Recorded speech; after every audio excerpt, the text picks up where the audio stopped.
যে পড়াশুনো প্রত্যেকটা ক্ষেত্রে যে স্বাধীনতা অর্জন করেছে বা স্বাধীনতা পাচ্ছে, সেটা কিন্তু তাদের আত্মবলিদানের ফল।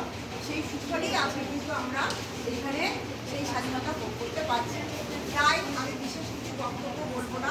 যেসব দেশপ্রেমিকের রক্তদানের পরিবর্তে আমরা এই স্বাধীনতা অর্জন করছি, তাদেরকে আমরা সশ্রদ্ধ প্রণাম জানাচ্ছি এবং আমরা তাদেরকে সবসময় আমাদের অন্তরে আস্থা করে সবসময় একটু গেটটা খুলে দিন।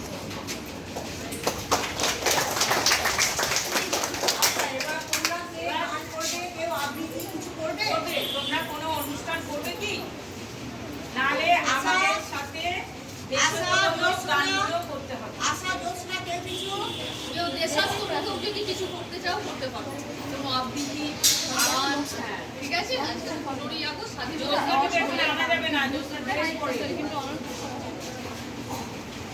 আচ্ছা, এবার তাহলে করি শোনো। একটা গান আমি করছি, ঠিক আছে।